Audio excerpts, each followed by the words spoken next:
ಎಷ್ಟಾಗಿ ಬಂದಿರೋ ಕಂಟೆಸ್ಟೆಂಟ್ ಗಳಂತೂ ಒಂದೊಂದು ಮುತ್ತು ಕಡೆ. ನಮ್ಮ ನಲ್ಮೆಯ ಮಹಾರಾಜ ಮಂಜು ಅವರಿಗೆ ಕಂಕಣ ಭಾಗ್ಯ ಕೂಡಿ ಬಂದಿದೆ. ಹೆಸರೇನು ಅಂತ ನಿಮ್ಗೆ ಯಾಕೆ ಬೇಕದು? ಮುಚ್ಕೊಂಡು ಹೋಗಲ್ಲ.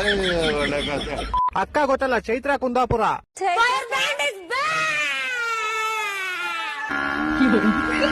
ಸರಿ, ಬೈಕ್ ಟೇಪ್ ಹಾಕಿ ಕಳ್ಸಕ್ಕಾಗಲ್ಲ.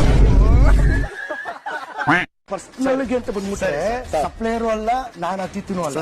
ಅಣ್ಣ ಗೊತ್ತಲ್ಲ, ಮಂಜು ಬೈ ಹಳೆ ಸಿಂಗರ್. ನೀ ದೀಪವಾದೆ ನಮ್ಮ ಹತ್ರ ಬಂದು ನೀ ಯಾರಿ ಹೋದೆ. ಮಾತುಗಳು ಕರೆಕ್ಟ್ ಆಗಿ ಬರ್ಲಿ. ಸಾರಿ ಸರ್, ಎಲ್ಲರ ಹತ್ರ ಮಾತಾಡೋದು ನನ್ನ ಹತ್ರ ಮಾತಾಡೋದು. ಅಣ್ಣ ಗೊತ್ತಲ್ಲ, ಬುಜ್ಜಿ ರಜತ್. ಅಣ್ಣನೂ ಒಂದ್ ಕಾಲದಲ್ಲಿ ವೇಟರೇ ಆಗಿದ್ದು. Excuse me madam. Excuse me madam.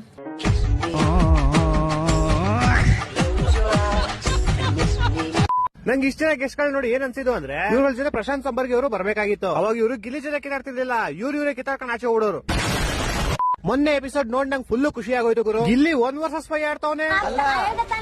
Madam, ನನಗೆ ನೀವು 5 ಜನ ಮ್ಯಾಟ್ರಿ ಎಲ್ಲ ಮಾತಾಡಿ. ಒಬ್ಬನ್ ಟಕ್ಕರ್ ಕೊಡೋದಲ್ಲ, ಒಬ್ಬ 5 ಜನ ಕೊಡ್ತಾರೆ. ಬಿಡ್ತೀವೇನ್ರಿ? ಗಿಲ್ಲಿ ಮನೆಯೊಳಗಿರೋರ್ಗು ಇವ್ರ 5 ಜನಕ್ಕೆ ನೆಮ್ಮದಿ ಸಿಗುತ್ತಾ? ಇಲ್ಲ, ಚಾನ್ಸೇ ಇಲ್ಲ. No way. ನಿನ್ನೆ ಎಪಿಸೋಡ್ ಅಲ್ಲಿ ಎಲ್ಲಾ ಗೆಸ್ಟ್ ಗಳು ಡ್ಯಾನ್ಸ್ ಆಡ್ಕೊಂಡು ಆರಾಮಾಗಿ ಖುಷಿಯಾಗಿದ್ರು. ಅಣ್ಣ ಬಂದ್ ಡೈಲಾಗ್ ಹೊಡೆದ್ ಅದನ್ನೂ ಹಾಳು ಮಾಡ್ಬಿಟ್ಟ. ಈ ವಾರ ನಾಮಿನೇಷನ್ ಅಲ್ಲಿ ನಿಮ್ಗೆ ಯಾರು ಇಷ್ಟ ಇಲ್ಲ, ಇವ್ರು ಹೋಗ್ಲೇಬೇಕು ಅನ್ನೋರ್ನ ಕೆಳಗೆ ಕಮೆಂಟ್ ಮಾಡಿ.